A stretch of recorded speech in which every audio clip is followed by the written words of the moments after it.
Flood wedding bye तौफीक रफ़त। तौफीक Rafat Pakistani culture को English language के through present करते हैं और इस पोएम में उन्होंने पावरफुल इमेजरी का इस्तेमाल किया है और नेचुरल डिज़ास्टर्स पे बात की है कि किस तरह से नेचुरल डिज़ास्टर्स ह्यूमन सफरिंग्स का बायस बनती हैं और नेचुरल डिज़ास्टर्स कैसे लोगों की लाइफ को अफेक्ट करते हैं। और इसके साथ साथ उन्होंने पाकिस्तान में विलेजेस में जैसे शादियाँ होती हैं, जो लोगों की सोच होती है, उसको कैप्चर किया है।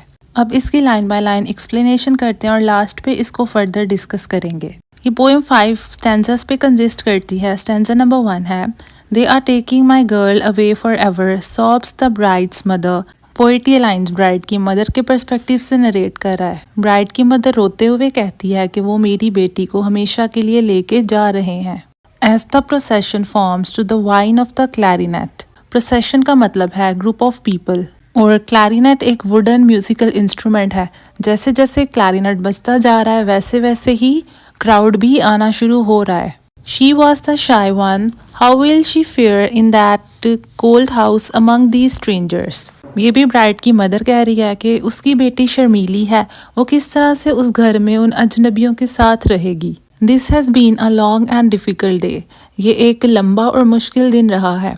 The rain nearly ruined everything, but at the crucial time when lunch was ready, it mercifully stopped. बारिश ने तकरीबन सब कुछ ही बर्बाद कर दिया है, लेकिन जब खाने का टाइम था तो मर्सीफुली वो बारिश रुक गई।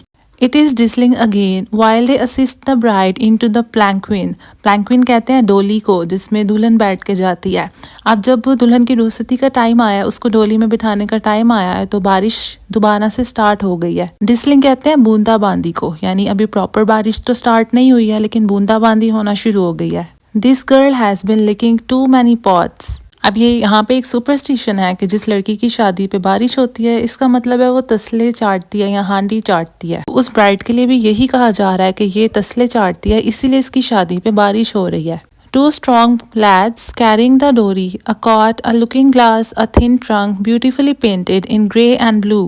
दो स्ट्रॉन्ग लड़के ब्राइड का जहेज उठा रहे हैं। कॉट कहते हैं चारपाई को, लुकिंग ग्लास कहते हैं शीशे को और टिन ट्रंक कहते हैं जो पेटियां होती हैं, उन पे ग्रे और ब्लू पेंट हुआ है। ये सब लड़की का जहेज का सामान है। Lead the way followed by a foursome bearing the palanquin on their shoulder. अब वो ब्राइड को डोली तक लेके जा रहे हैं जिसको 4 लोग अपने शोल्डर्स पे उठाए हुए हैं। Now even the stragglers are out of view, यानी अब बारात चली गई है, दुल्हन की मदर पीछे से सब देख रही है, लेकिन जो स्ट्रैगलर्स हैं, स्ट्रैगलर्स कहते हैं बाराती मेन आगे होते हैं और पीछे जो लोग होते हैं उनको स्ट्रैगलर्स कहा जा रहा है।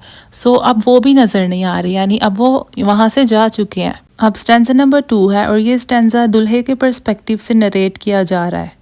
I like the look of her hinned hands, gloats the bridegroom as he glimpses her slim fingers gripping the pancling side. Bride ने डोली के किनारे को पकड़ा हुआ है अपनी पतली उंगलियों से। वहां से दूल्हे की नजर उसके हाथों पे पड़ती है और वो कहता है कि उसे उसकी मेहंदी लगे हाथ पसंद आए। If only her face matches her hands and she gives me no mother-in-law problems, I will forgive her the coat and the trunk and looking glass.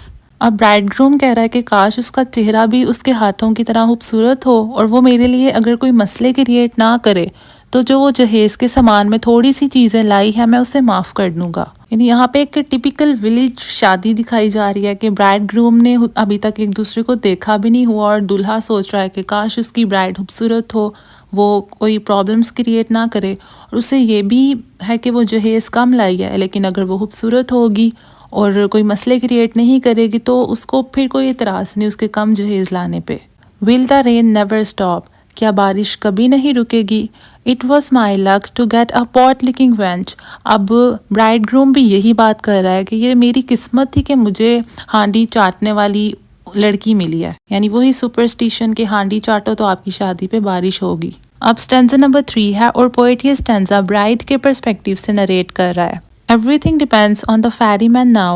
It is dark in the planking, thinks the bride, and the roof is leaking. Bride सोचती है कि अब हर चीज़ ferryman पे depend करती है। Ferryman जो कश्ती चलाता है, क्योंकि फ्लड है तो आगे से उन्होंने कश्ती पे जाना है और डोली में काफ़ी अंधेरा है और उसके छत से पानी भी टपक रहा है। Even my feet are wet. अब ब्राइड के पाँव भी भीग चुके हैं। Not a familiar face around me as I peep through the curtains. I am cold and scared. वो थोड़े पर्दे हटा के बाहर झांकती है, कोई भी उसको जान पहचान का चेहरा नजर नहीं आता है। उसे सर्दी लग रही है और वो काफी डरी हुई है। The rain will ruin the cot trunk and looking glass. बारिश की वजह से उसके जहेज का सामान खराब हो जाएगा। What sort of man is my husband? अब वो सोच रही है कि पता नहीं उसका हस्बैंड किस किस्म का इंसान होगा। They would hurry, but their feet are slipping, and there is a swollen river to cross. जो 4 लोग उसकी डोली उठा के खड़े हैं वो तेज नहीं चल सकते क्योंकि बारिश की वजह से उनका पाँव स्लिप हो रहा है और आगे से अभी उन्होंने कश्ती पे बैठ के पूरा दरिया क्रॉस करके जाना है। अब स्टेंजा नंबर 4 है और ये स्टेंजा ब्राइड के फादर इन लॉ के पर्सपेक्टिव से नरेट कर रहा है poet. They might have given a bullock at least, grumbles the bridegroom's father. Bridegroom का father कहता है कि at least उन्हें जहेज में एक बैल देना चाहिए था। A couple of oxes would have come in handy at the next ploughing. या 2 गाय ही दे देते जो कम से कम हल चलाने के काम ही आती। Instead we are landed with a cot, a tin trunk and a looking glass, all the things that she will use. इसकी बजाय हमें एक चारपाई, शीशा और ट्रंक दे दिया गया है जो सिर्फ उनकी बेटी ही इस्तेमाल कर सकती है। ये सोच भी बहुत कॉमन है, बहुत नॉर्मल है कि लड़की हमारे लिए जहेज का सामान नहीं लेकर आई। Dear God, how the rain is coming down. The silly girl's been licking too many pots. ऐ खुदा, बारिश किस तरह बरस रही है। ये बेवकूफ़ लड़की, इसने कितनी हांडियाँ चाटी हैं। I did not like the look of the river when we crossed it this morning. जब हमने इस सुबह समंदर को अबूर किया था तब उसे समंदर का मंजर बिल्कुल पसंद नहीं आया। Come back before 3, the ferryman said, or you will not find me here. जो कश्ती चलाने वाला है उसने कहा था कि 3 बजे से पहले आ जाना वरना मैं यहाँ मौजूद नहीं होऊंगा। I hope he waits, we are late by an hour. मुझे उम्मीद है कि उसने हमारा इंतज़ार किया होगा क्योंकि हम 1 घंटा लेट हो चुके हैं, और परहैप्स 2 या शायद 2 घंटे। But who ever heard of a marriage party arriving on time, लेकिन किसने सुना है कि शादी का जो बारात है वो वक्त पर आती है। The light is poor and the paths treacherous. रोशनी कम है और रास्ते खतरनाक हैं। But it is the river I most of all fear. लेकिन सबसे ज़्यादा मुझे दरिया से डर लगता है। अब स्टेंजा नंबर 5 है। Bridegroom and bride and parents and all the ferryman waits. He know you will come. Ferryman दुल्हा दुल्हन और उसके पेरेंट्स का वेट करता है क्योंकि उसे पता था कि वो आएंगे। For there is no other way to cross and a wedding party always pays extra. क्योंकि उस दरिया को क्रॉस करने का कोई और तरीका नहीं है और जिनकी शादी होती है वो फिर एक्स्ट्रा पे करते हैं। The river is rising, so quickly jump abroad with your coat, tin, trunk and looking glass, that the long homeward journey can begin. दरिया का पानी तेजी से बढ़ रहा है, जल्दी जल्दी अपना सामान कश्ती पे रखो ताकि घर की तरफ सफ़र शुरू हो सके। Who has seen such a brown and angry river? क्योंकि अब वो रिवर कीचड़ की वजह से ब्राउन हो चुका है, तो किसने इस तरह का ब्राउन और गुस्सीला दरिया देखा है। यहाँ पर सोनिफिकेशन का इस्तेमाल किया गया है। रिवर को ह्यूमन इमोशन से डिस्क्राइब किया गया है एंग्री। एंग्री से यहाँ मुराद है कि दरिया में तूफान आया हुआ है। Or can find words for the way the ferry saws this way and then disgorges its screaming load. Or can find words for the way the ferry, तो फेरी यानी कश्ती जिस तरह से मूवमेंट कर रही है उसको कोई अपने अल्फाज में क्या बयान कर सकता है। यानी तूफान में कश्ती इतने खतरनाक तरीके से मूवमेंट कर रही है कि उसको लफ्ज़ों में बयान नहीं किया जा सकता।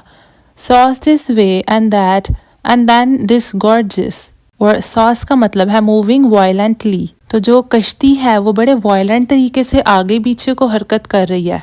दिस गॉर्जियस का मतलब है इजेक्ट्स और पोर्स आउट, एंड देन डिस्गॉर्जेस इसका मतलब है कि फिर वो इजेक्ट कर देती है यानी बाहर फेंक देती है। इट्स स्क्रीमिंग लोड, यहाँ स्क्रीमिंग लोड से मुराद है जो कश्ती में लोग सवार हैं वो चिल्ला रहे हैं। स्क्रीमिंग का मतलब होता है चिल्लाना, तो कश्ती में जो चीखते हुए लोग सवार हैं यानी कश्ती में जिन लोगों का लोड है अब कश्ती उनको बाहर फेंक देती है। द क्लैरिनेट फिल्स विद वाटर, उनका जो वुडन म्यूजिकल इंस्ट्रूमेंट था अब उसमें पानी भर गया है। Oh what a consummation is here. Consummation का मतलब है फाइनल इवेंट या फुलफिलमेंट। पोइट कह रहा है कि आप देखो कि लास्ट पे फाइनल में उनका क्या अंजाम होने वाला है। The father tossed on the horns of the waves. Horns कहते हैं सींगों को, और हॉर्न्स ऑफ द वेव्स से मुराद है कि वो इतनी खतरनाक लहरें हैं, तो जो उनका फादर है वो उन लहरों में गिर गया है, यानी कश्ती ने उसे उन लहरों में फेंक दिया है। And full 30 garlands are bobbing past. Garlands कहते हैं शादी में जिससे सजावट करते हैं, फूलों और पत्तों को लरी में परोया होता है। तो जो 30 गार्लैंड्स थे अब वो पानी में ऊपर नीचे फ्लोट कर रहे हैं। बॉबिंग पास्ट का यहाँ मतलब है फ्लोटिंग एंड मूविंग क्विकली, यानी पानी के बहाव से वो फ्लोट कर रहे हैं। The bridegroom heaved on the heaving tide. जो दुल्हा है उसे समंदर के हैवी फ्लो और मूवमेंट ने अपने अंदर लपेट लिया है। And in an eddy among the willows downstream, the cow bride is truly wedded at all. Eddy कहते हैं सर्कुलर मूवमेंट ऑफ वाटर को, विलोस कहते हैं दरिया या पानी के इर्द गिर्द के दरख्तों को, और डाउन स्ट्रीम कहते हैं दरिया के इर्द गिर्द के इलाके को जिससे दरिया या पानी गुजर रहा होता है। The coy bride is truly wedded at last. अब जो शाय ब्राइड है, शर्मीली दुल्हन है, अब उसकी फाइनली शादी हो चुकी है। लास्ट स्टैंजा में पोएट ने वायलेंट रिवर सीन को कैप्चर किया है और फेरी में तूफान आ जाता है, और जो उनकी वेडिंग की खुशी थी वो एक ट्रेजिडी में बदल जाती है। यहाँ पे पोएट ने सेलिब्रेशन और डिस्ट्रक्शन का कंट्रास्ट किया है। सेलिब्रेशन थी गार्लैंड्स एंड वेडिंग्स, और डिस्ट्रक्शन था एंग्री रिवर एंड ड्रॉनिंग। और हमारा जो फेट है, जो ह्यूमन फेट है, वो इनएविटेबल है, उसको हम अवॉइड नहीं कर सकते हैं। यहाँ पोइट ने लास्ट में विलोज डाउन स्ट्रीम का तो जिक्र किया है, बट इसको क्लैरिफाई नहीं किया कि वो सब डूब गए या उसमें से किसी ने सरवाइव भी किया। बट एंड पे उसने कहा कि ब्राइड की ट्रूली शादी हो चुकी है। ये एक इरोनिक और ट्रेजिक स्टेटमेंट है, और उनकी जो सेलिब्रेशन थी, हैप्पीनेस थी, वो सैलाब की वजह से डिस्ट्रक्शन और ट्रेजिडी में बदल गई। इस पोएम में पोएट ने नेचर को एक पावरफुल और डिस्ट्रक्टिव फोर्स के तौर पे पोर्ट्रे किया है, और फ्लड सिंबलाइज करता है ओवरवेलमिंग एंड अनकंट्रोलेबल नेचर। और इस पोएम का सेंट्रल थीम है destructive power of natural disasters, particularly floods and there impact on human lives.